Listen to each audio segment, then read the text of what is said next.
At the heart of every story lies a decision, a twist of fate that changes everything. I used to believe in the fairy tales of love, trust, and shared dreams. But when betrayal hit close to home, it reshaped my world in ways I could never have imagined. This is a tale of corporate challenges, hidden vendettas, and personal revelations. Dive into a journey that took me from the comforting arms of love to the cold clutches of revenge and, surprisingly, back to the warm embrace of understanding and redemption. If you've ever been caught in the crossfire of love and ambition, this story might just resonate with you. Join me as I navigate the intricate web of emotions, decisions, and consequences that fate spun for me. My name is Hannah, and this is my story. The morning the betrayal came to light started innocuously enough. It was a Wednesday, the middle of a work week, and my morning coffee had just finished brewing. But with the sound of my phone buzzing on the kitchen counter, my life was about to take a dark, unexpected turn. An anonymous email hit my inbox, and the contents shook my world to its core. "Hey there," it began. "You don't know me, but I thought you should know about your husband's little secret venture. Check the attachments." Curiosity piqued. My fingers trembled as I clicked open the attached documents. What unfolded before my eyes was evidence of my husband, Richard, secretly funneling company funds into his private account. Funds from the company I had dedicated the past decade of my life to. I felt like I was free-falling. A mix of anger, pain, and confusion bubbled up inside me. How could he do this? I whispered to myself. After everything we built together? It didn't take long for the scandal to explode. Word got out, and the board members were swift in their actions. By the end of the week, I was let go, the fall woman for a betrayal I had no part in. Richard disappeared, leaving me to deal with the fallout. Friends who I thought were genuine began to distance themselves. The life I had built was crumbling around me. Months later, after drowning in depression, I decided to rebuild. Not for Richard, not for my old life, but for myself. I started at a new company, Fresh Start Tech, and things began looking up. Every night, as I went to bed, I'd tell myself, tomorrow will be better, tomorrow will be brighter. And then, as if by some twisted joke, he resurfaced. Richard, after laying low for months, had the audacity to apply for a position at my new company. And here's the kicker. He didn't know I worked there. As I sat at my desk, reading his application that had landed in my inbox due to a system error, a wicked idea began to form. Karma is about to make a U-turn, I said to myself with a smirk. Pulling up the email, I began typing, "Dear Richard." And just like that, my plan was set into motion. What followed was a series of events that I can only describe as fate's sweetest revenge. I leaned back in my chair, formulating my thoughts. The office was quiet, save for the hum of the air conditioning. The dim lighting from my desk lamp illuminated Richard's resume, making me think of all the possibilities. "Dear Richard," I began. "Thank you for applying to Fresh Start Tech. We're intrigued by your application. We would like to schedule an interview. How does tomorrow sound?" I hesitated before hitting send. Is this really what I want? I asked myself, feeling a pang of guilt. But then, images of my past, losing my job, my reputation, and everything I had worked so hard for, flashed before me. I clicked send before I could second-guess myself any further. The reply came sooner than I expected. "Tomorrow sounds great," Richard responded. "I'm looking forward to it." His signature at the end, with that familiar pompous flair, reignited my determination. I pulled Jane, the HR head, into my office. "You remember Richard, right?" I began, explaining the whole fiasco and my plan to her. Jane, a fierce protector of her employees and a woman scorned once too often herself, was immediately on board. "Let's make him squirm," she said with a wicked grin. The day of the interview, I felt an odd mix of excitement and anxiety. My heart raced as I took my position behind the one-way mirror of the observation room, adjacent to the interview area. Jane was to lead the interview, but I would be watching his every move, every reaction. Richard walked in, looking as confident as ever. The arrogance in his stride was just as I remembered. Jane began the interview in the most ordinary way, asking about his experience, why he wanted to join Fresh Start, the usual stuff. But then, the questions started becoming more personal.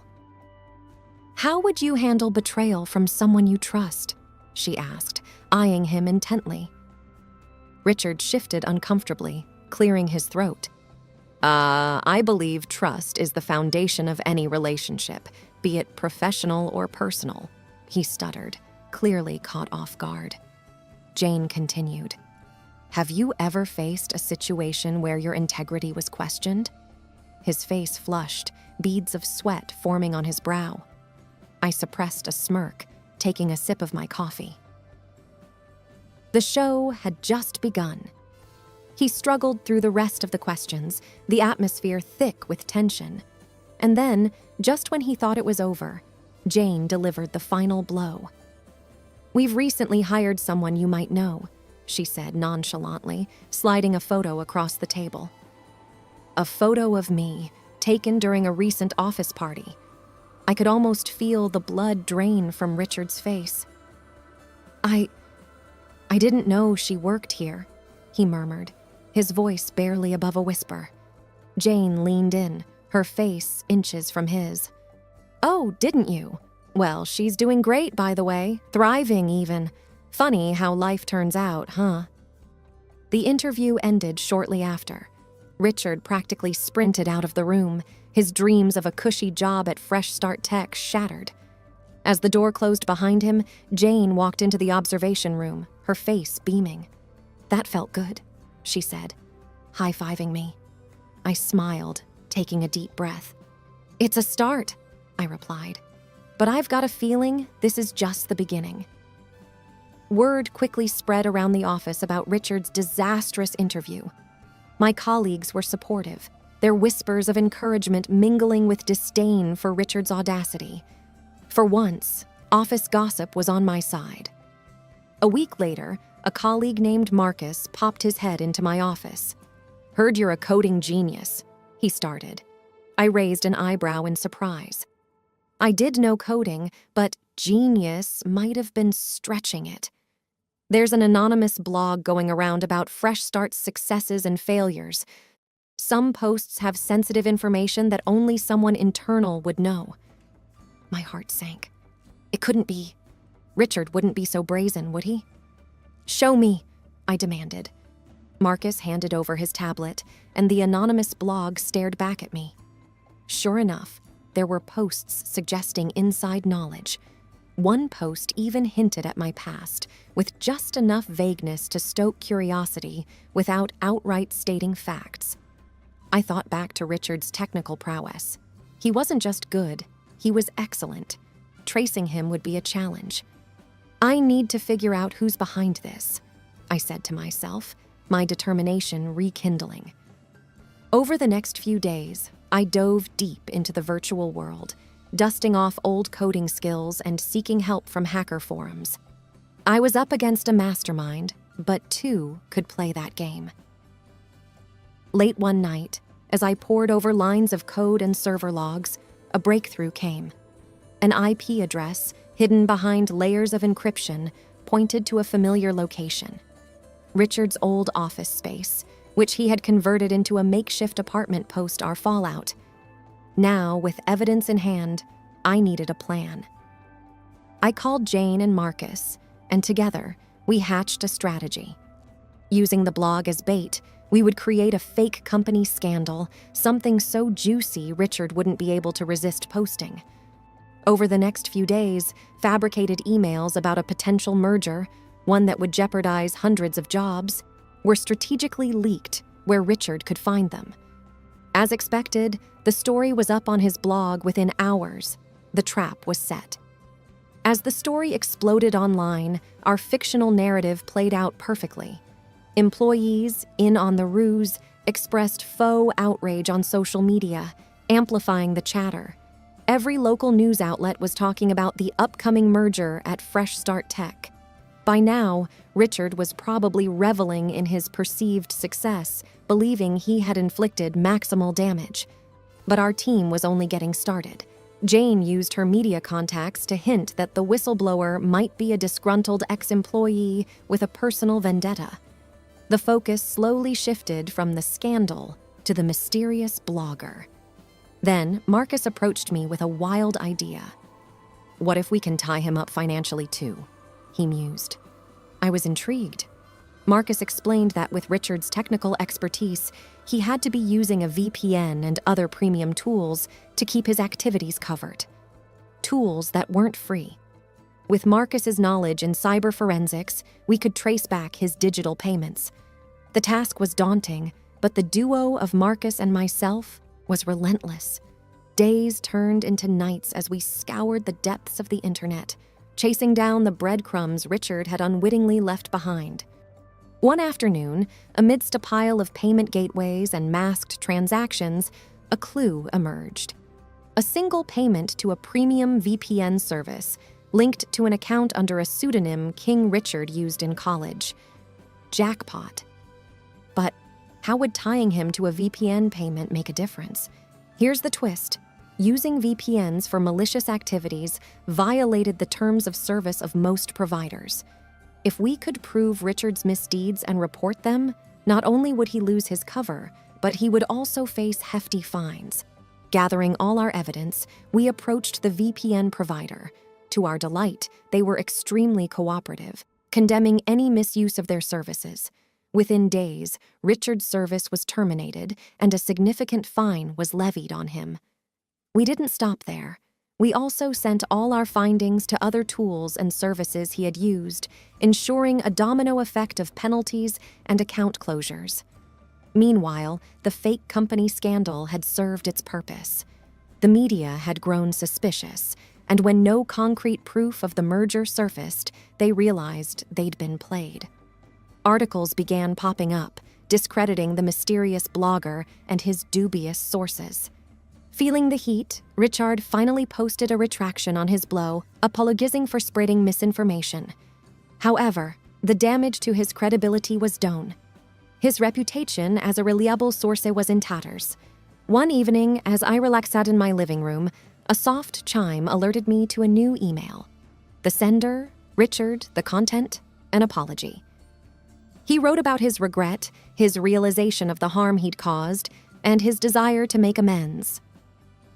I sat there for a long while, staring at the sincere words on the screen. Part of me wanted to gloat, to revel in the satisfaction of my revenge. But another part, a part I had tried to suppress, remembered the love we once shared. Torn between past emotions and the pain of betrayal, I finally typed a short response. Apology noted. Fresh Start Tech began to flourish in the weeks that followed. Our fake scandal not only brought us into the limelight, but inadvertently acted as free publicity. Applications poured in, sales skyrocketed, and morale around the office was at an all-time high. Yet, amidst the booming success, I couldn't help but feel a void, an emptiness that no amount of professional triumph could fill. After one particularly draining day, I found myself driving aimlessly through the city, lost in thought. The bright city lights, the buzz of traffic, and the distant hum of nightlife created a mesmerizing atmosphere. As I drove, my car seemed to have a mind of its own, guiding me to a familiar location, the coffee shop where Richard and I first met. The place held so many memories, from nervous first date jitters to late-night conversations, planning our future together. Walking in felt like stepping into a time capsule. The same vintage decor, the faint aroma of freshly brewed coffee, and a soft jazz number playing in the background transported me to a happier time. I found a secluded booth at the back and ordered our usual 2 cappuccinos with a hint of cinnamon. As I sipped my drink, the past played before my eyes. I remembered the good times, the dreams we built, and the life we once envisioned. But the lingering taste of betrayal overshadowed all the sweet memories. Lost in thought, I almost didn't notice him. Richard, sitting a few booths away, his face buried in a book. Our eyes met, and for a moment, time seemed to stand still. No words were exchanged, but a million emotions flitted across both our faces. Taking a deep breath, I walked over. "Mind if I join you?" I asked hesitantly. He looked up, surprise evident in his eyes, but he nodded. The conversation that followed was a roller coaster. We laughed, cried, reminisced, and confronted our demons. Richard explained his spiral into deceit, driven by a misguided desire to protect our future. He spoke of his guilt, his nights haunted by remorse, and the realization that he had destroyed the very thing he aimed to safeguard. I listened, my heart warring between anger and empathy. "Why come back? Why apply to fresh start?" I finally asked. He sighed. "It was a desperate attempt to correct my mistakes, to be close to you again. But I realize now that some bridges, once burned, can't be rebuilt." The hours flew by, and as dawn approached, a new understanding formed between us. We may not have a future together, but we could find closure and move on with our lives. Before parting ways, Richard handed me an envelope. "I sold some assets," he began. "This is to cover the funds I misused. It's not much, but it's a start." Opening the envelope, I found a check and a letter detailing his plan to repay every single cent he had taken, even if it took him a lifetime. As I walked away from the coffee shop, the weight on my shoulders felt lighter. The chapter with Richard might be closed, but a new chapter was waiting to be written. Life at Fresh Start Tech progressed at a rapid pace. My revenge plot and the emotional rendezvous at the coffee shop seemed like distant memories. Yet, subtle changes became evident in the way I approached work and relationships. Jane noticed first. "You've changed," she observed one day. "Not in a bad way, just different." She was right. The ordeal with Richard had inadvertently taught me the value of forgiveness and the impermanence of grudges. As weeks turned to months, an exciting project landed on our table. Fresh Start Tech had been approached by a nonprofit to develop a software solution for underprivileged children to gain access to quality education. The stakes were high, but so was the potential impact. I threw myself into the project, channeling all my energy and focus. My personal experiences had taught me the importance of second chances, and I was determined to provide one to these children. One evening, while brainstorming ideas with the team, Marcus made a surprising suggestion. "Why not involve Richard? He has the skill set we need." I was taken aback. Trusting Richard professionally after everything felt risky. But then, the memory of our conversation at the coffee shop and his genuine remorse surfaced. The next day, I found myself dialing Richard's number, an action I hadn't anticipated. His voice on the other end sounded surprised but hopeful. Explaining the project, I offered him a consulting role. He accepted without hesitation. "Thank you," he murmured, the gratitude evident in his tone. The project was a whirlwind. Days were filled with coding marathons, brainstorming sessions, and endless cups of coffee. Richard, true to form, was a genius. His expertise was invaluable, and it became clear that his involvement was crucial for the project's success. As the software took shape, something unexpected happened. The walls between Richard and me, constructed from pain and mistrust, began to crumble. We weren't returning to old romantic patterns, but a new, stronger bond of friendship and mutual respect emerged. The day our software launched was one of profound triumph. Thousands of children would benefit from it, and Fresh Start Tech received accolades for its philanthropic venture. At the launch party, Richard approached me, a bottle of our favorite champagne in hand. To new beginnings, he toasted. I nodded, clinking my glass against his, and to second chances. The journey had been long and tumultuous, from love to betrayal, revenge to forgiveness, and estrangement to camaraderie. But as I stood there amidst the celebration, I realized something crucial. Life is never a straight path. It's a series of twists, turns, and reroutes, but ultimately it leads us exactly where we're meant to be.